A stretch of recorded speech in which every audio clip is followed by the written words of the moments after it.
we have reached our final presentation, number 18. Thank you all for being so patient and for flying across the country as well. This is the Climate Protection Initiative from the City of Seattle, Washington. And we have Steve Nicholas and the Deputy Mayor, Tom Cease. Thank you both. Thank you. Thanks for sticking with us this long, too. I'm Tim Cease. I'm the Deputy Mayor for the City of Seattle. And I will sign up for most programs for Red Sox tickets. So my friends are taking me out to the ball game tonight. Let me start by taking you back to the winter of 2004, 2005, when most U.S. cities were not taking action on global warming. They didn't see it as a local issue and didn't think they could make a difference. But evidence was mounting that climate change was having an effect. In Seattle, snowpack in the watersheds that supply our electric and water utilities was again below normal. And while the rest of the world was ratifying the Kyoto Protocol, there was little serious discussion about federal climate protection policy in the Congress or at the White House. As a result, Mayor Nichols challenged Seattle and cities across America to take local action to adopt their own Kyoto Protocol. Called the U.S. Mayor's Climate Protection Agreement, it is a treaty among cities to meet or beat the Kyoto Protocols at the local level and support climate protection policies at the state and federal level as well. Today, 514 mayors have now signed the Mayor's Climate Agreement, representing more than 65 million Americans in all 50 states. In Seattle, our climate protection plan has reduced our government emissions by about 60%, and we're now turning our efforts to the business and civic community in Seattle to reduce citywide levels 7% by 2012 and 80% by 2050. We're doing this with efforts such as the Green Building Program, with the highest number of LEED certified buildings in the nation. Private development is now required by our building code in downtown to meet LEED certification. Our Clean and Green Fleet Program, which has reduced our fossil fuel consumption by 12% from 1999 levels. And our Neighborhood Climate Protection Fund, which was in this morning's Seattle Times, provides matching funds to community groups to develop and implement grassroots-based global warming solutions in our neighborhoods. And we have integrated climate change into our policy analysis and our program development at the City of Seattle. In Seattle, our innovations are creating even more results. Let me just give you one example. Seattle City Light is the first and only electric utility in the nation to get to a zero emission standard. We did this through aggressive conservation, investing in wind power, and specific actions like connecting cruise ships to shore power while they're docked at the port. We also invested in alternative fuels, helping to fund the conversion of our truck fleet, garbage trucks, metro buses to biodiesel, and invested in biodiesel for the state ferry system. This, in turn, has spurred private investments, creating a strong local market for biodiesel, a market so strong that Safeway picked Seattle to launch its first biodiesel fueling station in the country.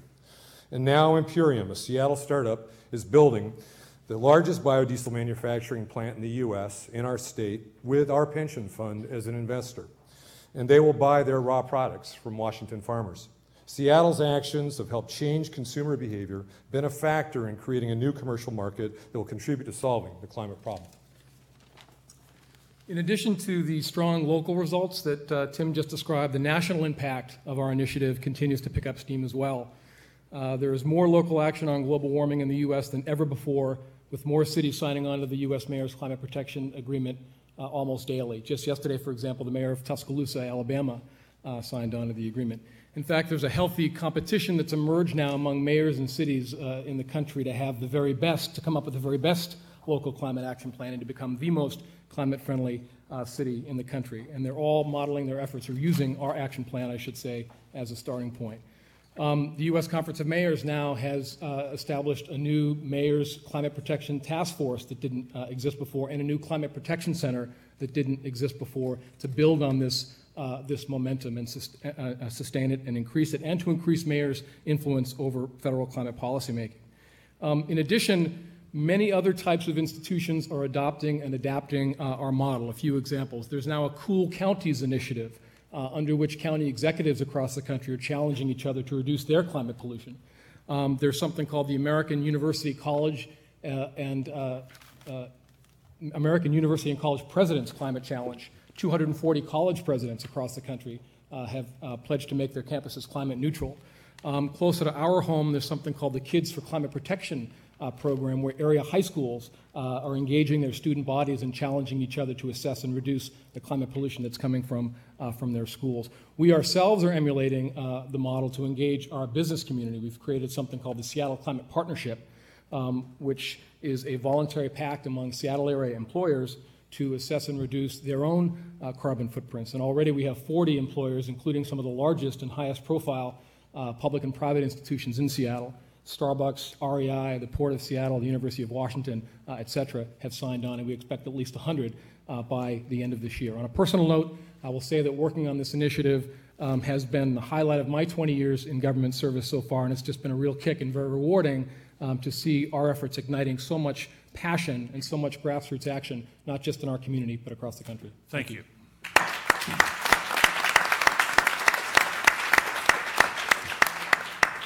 David?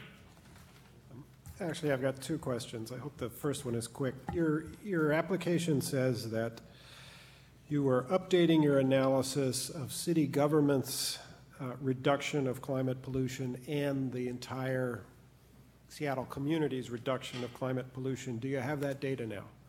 Not yet. We're still working on that. Yeah, we'll have it probably within a few months. Okay. My second question is, you've actually applied for an initiative that you tell us was launched in February of 2005, and yet all of your data about these great results really were accomplished before then.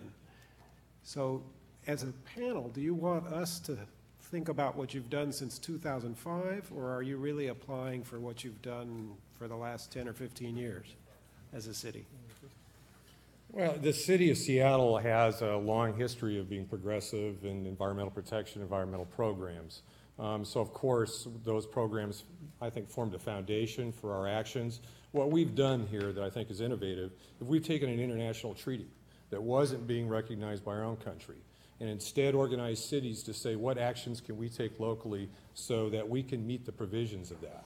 So today we are using that goal to not only reduce the carbon emissions of our existing actions, but looking how we're going to reduce or eliminate those emissions from future actions we will take as well. So it is building off of a foundation, but it's taking it well beyond where anybody envisioned we'd go at the local level to affect climate change. I'd like to ask you a couple of questions. It's often argued that in order to meet the Kyoto standards, we would have to depress our own economic performance. What has your experience been in Seattle in terms of reducing your carbon emissions? And what impact has that had upon the economic performance and job creation in Seattle? Well, I think the example I gave about biodiesel refutes that. It's created a whole new sector in Seattle, creating jobs, startup companies to produce biofuels, and the demand for those fuels are growing. So I think the economy, when it sees a new market, it's going to respond to that and create products that it demands. The other is in the development industry. We are now requiring in our downtown area that residential and commercial buildings meet a LEED standard. We now have 28 private buildings that meet that standard, 126 in the pipeline. So that market is responding as well, and the consumer is asking for that. They want the energy efficiency, they want the sustainability that's built into those buildings.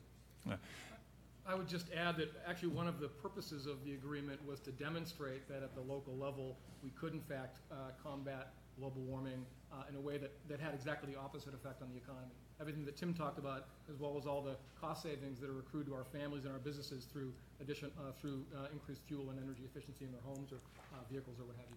Right. I wanted to add the second question. Thank you. The second question I had went to your mayor, Mayor Nichols, and your argument that other mayors are now coming around. There's this compact, number of cities have signed up. To what degree is that attributable to the Seattle effort, what you're bringing here today, and to his personal leadership, those two things combined? Well, I think what Mayor Nichols did was provide an outlet for people to, for mayors to express their own commitment to climate change. So, was he the leader within the Conference of Mayors? Yes. This was initiated from the city of Seattle through him as his position in the Conference of Mayors. They subsequently created a committee around climate change, right, which he chairs. And they are now creating a whole infrastructure for the U.S. Conference of Mayors around climate change, not only to support the cities themselves, but to influence federal and state policy now as well. I said, he's been at this how many years now? How many years has it been? Well, he got elected in 2001, but as I said earlier, the initiation of the climate change approach for the Conference of Mayors began in that winter of 04-05. I see, terrific. Other questions here? I would just like to,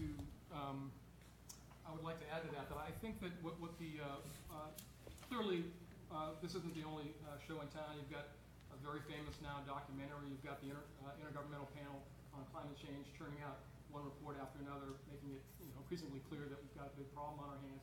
I think what Mayor Nichols and what the City of Seattle have done that added to that momentum is this sort of tree-like mechanism, this agreement. It served to lower many of the barriers to entry that we believe a lot of cities were feeling. And those were things like feeling too small, feeling isolated, powerless in the face of this huge issue. What can I do as a city?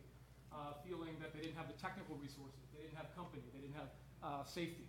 And so I think what this agreement did is created a common platform, a common shared target, a collective voice for the mayors, and a mechanism for sharing best practices across cities in a much more efficient way. So you think the mayors are in a position where they could actually convince the national government that signing up to a revised Kyoto Treaty would be a good idea? The mayors are actively engaged in that debate much more than they were before. I'm not so certain the focus at the federal level will be on Kyoto anymore, because I think people are already recognizing they have to go beyond Kyoto. Well, this Kyoto Treaty expires in 2012, and the question is, what do you...